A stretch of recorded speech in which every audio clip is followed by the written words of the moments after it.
All right, today we're jumping into a really fantastic story from the ancient Indian Panchatantra. And trust me, this isn't just some old fable. It's a masterclass, a total case study in social dynamics, power, and what happens when an ego gets bruised. And it all boils down to one single question. And that's really the heart of it, isn't it? We've all seen this play out. A rumor, a little bit of gossip, and suddenly someone who seemed untouchable comes crashing down. So how does that actually work? Well, this story, it's like a blueprint. It lays out the mechanics of a perfect takedown of someone's reputation. Okay, so let's set the scene. Our main character is a guy named Dantila. He's a super successful merchant in a city called Vardhamana. But it's not just that he's rich. No, he's pulled off something that's, well, almost impossible. I mean, really think about this for a second. How hard is that? Usually, if you want to keep the king happy, you're going to tick off the regular folks. And if you're the people's champion, the ruler probably doesn't trust you. But Dantila, man, he somehow cracked the code. He had the king's ear and the love of the people on the street. He was walking a tightrope, and he was doing it perfectly. Yeah, the original text nails it. It basically says finding a guy like this is almost impossible. He's living in this state of perfect balance, but you just know it's super fragile.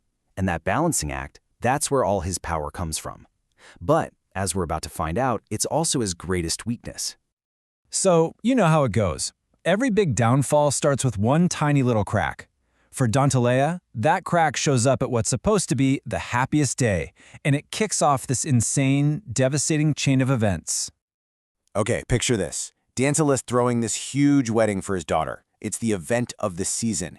Everyone who's anyone is there. Then this palace servant, a guy named Garamba, who literally sweeps the floors, he just waltzes in, uninvited, and plops himself down in a VIP seat. Well, Dantila sees this, loses his temper, and in front of everybody, he grabs the guy by the neck and physically throws him out. Oh man, what a massive, massive mistake. So Goramba is, as you can imagine, completely humiliated. The text says he was up all night just stewing. He knows he's a nobody, right? An ordinary fellow. But all he can think about is one thing.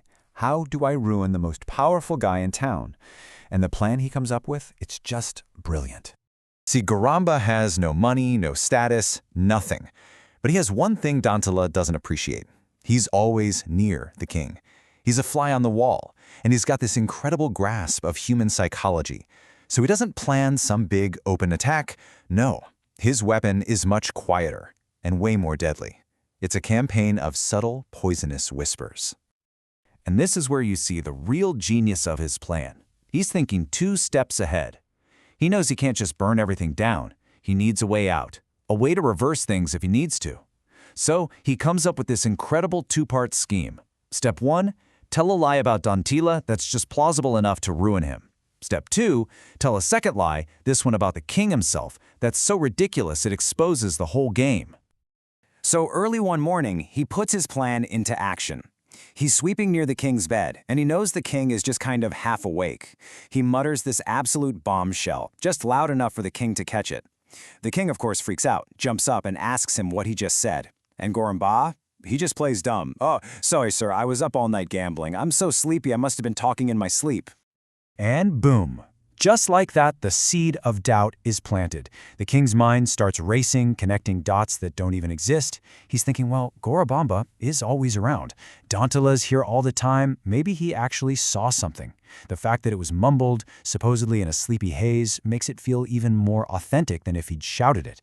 And just like that, all the king's goodwill towards Dantila, gone. Vanishes overnight. Meanwhile, Dantila is completely blindsided. I mean, one day he's the king's right-hand man, and the next, he's not even allowed in the palace. He has absolutely no clue what he did wrong. This quote here really captures his confusion and his bitterness as he realizes a king's friendship is about as reliable as, well, a clean crow or an honest gambler. So, Dantila is down and out, totally confused. But he's not an idiot. He knows something must have happened behind his back. And his aha moment, his moment of clarity, it comes from the last person you'd expect. One day, he's getting turned away from the palace gates again, and he spots him. It's Gorambra, the floor sweeper, and he's just standing there smirking, making fun of Dantila to the guards. And in that one single moment, it all clicks. The lowly servant he barely even noticed, That's the guy who took him down, the architect of his ruin. Now, what Dantila does next is absolutely key. He doesn't fly off the handle. He doesn't try to get revenge. He swallows his pride. Think about how hard that is. He invites this servant, Garamba, to his own home. He gives him a gift of fine clothing, and he apologizes sincerely. He makes Garamba feel important. It's just a masterstroke of social jujitsu. And guess what? It totally works. The apology, the gift, it completely disarms Garamba. His bruised ego is healed. He forgives Dantila and promises to fix everything. Which means it's time for stage 2 of his brilliant plan. So, the very next morning, Garamba does the exact same thing. He's sweeping by the king's bed, King is half asleep, and he mutters something just completely bizarre and insulting. But this time, it's about the king. The king, naturally, is furious. He confronts him, and just like before, Garamba pretends to be sleepy and confused. And this is the checkmate move. The king's brain just does a complete 180. He thinks, okay, the first lie about Dantila, I guess that was kind of plausible, so I bought it. But this second lie? It's about me, and I know for a fact it's completely ridiculous. And that forces him to rethink everything. Wait a minute, if this guy just made up this crazy story about me, then that story he told about Dantila must have been a lie too. He finally gets it. He's been played. So once the king has this realization, the whole scheme is complete. Dantila is in the clear, and the story wraps up with a really powerful moral, told by the original narrator, who, by the way, is a very clever jackal. And things move fast from here. The king is embarrassed that he got fooled so easily, and he brings Dantila back to the palace. He showers him with gifts, gives him his old job back, everything is restored. And why? All because Dantila was smart enough to choose humility over pride. And this really gets to the heart of the lesson, doesn't it? This story isn't just about how powerful a rumor can be. It's really about the danger of pride. See, Dantila's first mistake wasn't just being rude, it was looking down on someone, underestimating a person he thought was low, and not giving them basic respect. His downfall didn't come from some powerful rival, it came from a servant whose feelings he hurt. So, as we wrap this up, the story leaves us with a pretty pointed question to ask ourselves. Who in our own lives have we been underestimating? Who are we dismissing just because of our own pride?